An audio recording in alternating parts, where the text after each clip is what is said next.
माझी पण शेती आहे, माझे वडील आजोबा सगळे शेतकरी आहेत। एक शेतकरी कुटुंबातला साधा का माणूस मुख्यमंत्री होतो हे देखील या राज्याने पाहिलं, देशाने पाहिलंय।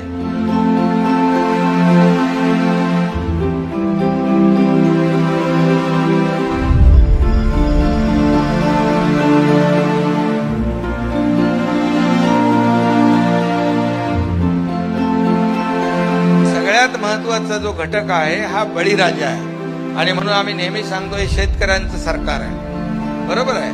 आणि म्हणून तुम्ही मेहनत करता, तुम्ही घाम गाळता, पिकवता, म्हणून सगळे राज्यामध्ये जेवतायत ना, तुम्ही अन्नदाता आहे आणि म्हणून तुम्हाला जपलं पाहिजे।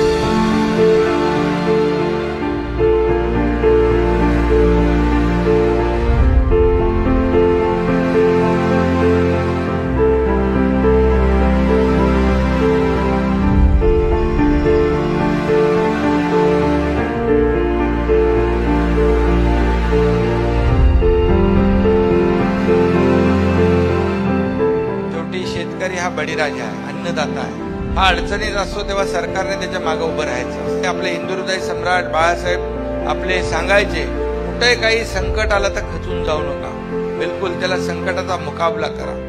आणि ती शिकवण आमच्या दिघे साहेबांनी दिली आम्हाला, म्हणून कुठलीही संकट आलं तरी आम्ही डगमगलो नाही। आणि म्हणून तुम्हालाही माझी विनंती आहे, अवकाळी पाऊस असतो, अतिवृष्टी असते, काही वादळ येतं, चक्रीवादळ येतं, नुकसान होतं, परंतु प्रत्येक वेळेस शेतकऱ्यांच्या मागे सरकार उभं राहतं। आणि यावेळेस तर आम्ही ठरवलं, जे नियम वगैरे आहेत ते बाजूला ठेवूया। ज्यांचं नुकसान झालंय एनडीआरएफच्या निर्णयापेक्षा मला वाटतं दुप्पट आपण पैसे दिले, दुप्पट। 2 हेक्टरची मर्यादा होती, आपण 3 हेक्टर केली।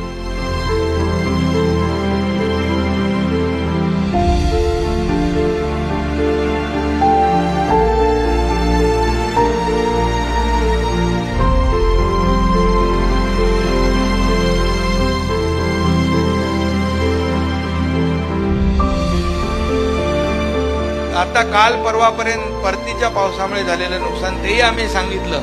कुठलाही शेतकरी वंचित राहता कामा नये। हे तर कृषी मंत्री तिकडे बांधावर जात होते। हे सरकार जे आहे नियम वगैरे बाजूला ठेवून या ठिकाणी काम करणारं सरकार। शेवटी तुम्ही बळीराजा, तुम्ही अन्नदाता आहात, तुम्हाला संकटात सोडून हे सरकार बिलकुल पुढे जाणार नाही।